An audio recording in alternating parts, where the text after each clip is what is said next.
Hello friends, what's up welcome back to Sherlock 360. പുതിയൊരു വീഡിയോയിലേക്ക് എല്ലാവർക്കും സ്വാഗതം. അപ്പോൾ നമ്മളിന്ന് 24 മണിക്കൂർ എങ്ങനെ നമ്മുടെ ലൈഫിൽ യൂസ്ഫുള്ളാക്കി എടുത്തുകൊണ്ട് നമ്മളൊരു വീക്ക്ലി ടൈം ടേബിൾ എങ്ങനെ സെറ്റ് ചെയ്യാമെന്നാണ് നമ്മളിന്ന് നോക്കുന്നത്. അപ്പോൾ അതിനുവേണ്ടി നമ്മളൊരു വൈറ്റ് ചാർട്ട് വാങ്ങിയിട്ടുണ്ട്, അതേപോലെ റെഡ് ബ്ലാക്ക് മാർക്കറും പിന്നെ ഒരു സ്കെയിലും നമ്മൾ എടുത്തിട്ടുണ്ട്.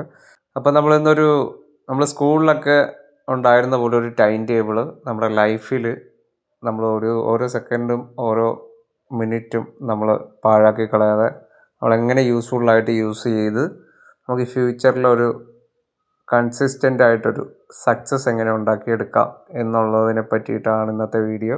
എന്നാൽ പിന്നെ നമുക്ക് നേരെ വീഡിയോയിലോട്ട് പോവാം. അപ്പോൾ നമ്മൾ മൺഡേ ടു സാറ്റർഡേ വരെയുള്ള 6 ദിവസം 24x6 6 ദിവസത്തെ ടൈം ടേബിളാണ് നമ്മൾ സെറ്റ് ചെയ്തേക്കുന്നത്. അതിൽ രാവിലെ 6 മണി മുതൽ 11 മണി വരെയുള്ള സമയമാണ് നമ്മൾ വർക്ക് ചെയ്യാനും അല്ലാതെയുള്ള ആക്ടിവിറ്റീസിനും ഒക്കെ വേണ്ടിയിട്ട് സ്പ്ലിറ്റ് ചെയ്ത് മാറ്റി വെച്ചേക്കുന്നത്.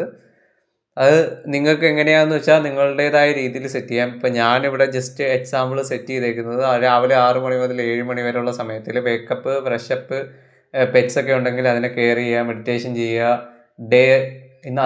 നമ്മൾ ഇന്നത്തെ ദിവസം എന്താണ് ചെയ്യാൻ പോകുന്നതിനെ പറ്റിയിട്ടൊരു ചെറിയ പ്ലാൻ, അതേപോലെ റിപ്പീറ്റ്, ഇതൊക്കെയാണ് 6 to 7 ഞാൻ പ്ലാൻ ചെയ്തേക്കുന്നത്. പിന്നെ 7 to 8 എന്ന് പറയുന്നത് ജിമ്മാണ്.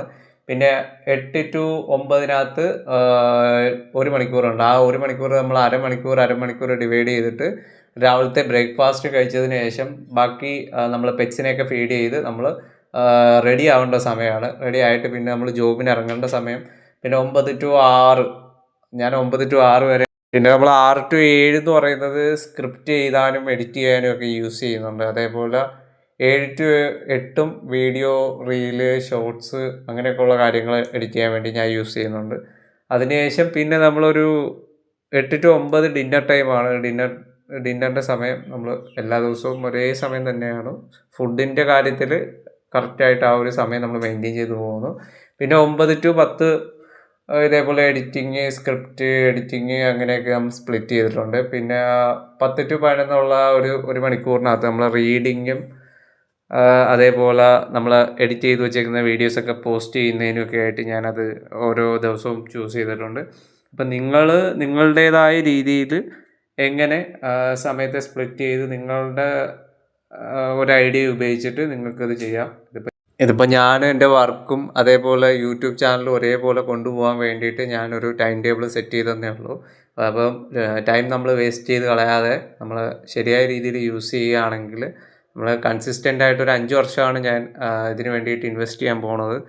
എന്ത് തന്നെയായാലും നമ്മൾ കൺസിസ്റ്റൻ്റ് ആയിട്ട് ഇതുമായിട്ട് മുന്നോട്ട് പോകും. ഈ ചാർട്ട് പ്രകാരം നമ്മൾ മുന്നോട്ട് പോകും. അതിൽ നിന്ന് നമ്മൾ സക്സസ് ആവുകയാണെങ്കിൽ നമ്മൾക്ക് നോക്കാം എന്തായാലും ഫ്യൂച്ചറിൽ എന്തായിരിക്കും നമ്മൾ ഈ ടൈം ടേബിൾ കൊണ്ട് നമ്മൾ നേടിയത് എന്താണെന്ന്.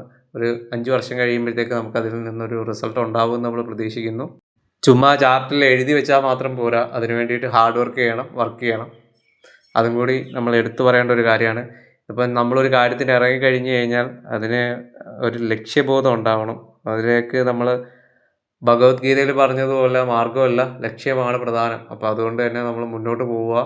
പിന്നെ 24 hours നമ്മൾ രാത്രി 11 മണി മുതൽ പിറ്റേന്ന് രാവിലെ 6 മണി വരെയുള്ള സമയം നമ്മൾ സ്ലീപ്പിങ്ങിന് വേണ്ടിയിട്ട്, അതായത് ഉറങ്ങാൻ വേണ്ടിയിട്ട് നമ്മൾ യൂസ് ചെയ്യുന്നുണ്ട്. കാരണം നല്ല ഉറക്കം കിട്ടിയാൽ മാത്രമേ നമ്മളെ മൈൻഡ് ഫ്രഷ് ആയിട്ട് നമുക്ക് പിറ്റേന്നുള്ള കാര്യങ്ങൾ ചെയ്യാൻ പറ്റുള്ളൂ. അപ്പോൾ ചാർട്ടിൽ നിന്ന് നമ്മൾ സൺഡേ ഹോളിഡേ ദിവസത്തെ നമ്മൾ ഒഴിവാക്കിയിട്ടുണ്ട്. ആ ദിവസം നമുക്ക് ഇഷ്ടമുള്ള കാര്യങ്ങൾ, എൻ്റർടൈൻമെൻറ്റ് അങ്ങനെയുള്ള കാര്യങ്ങൾ ചെയ്യുക.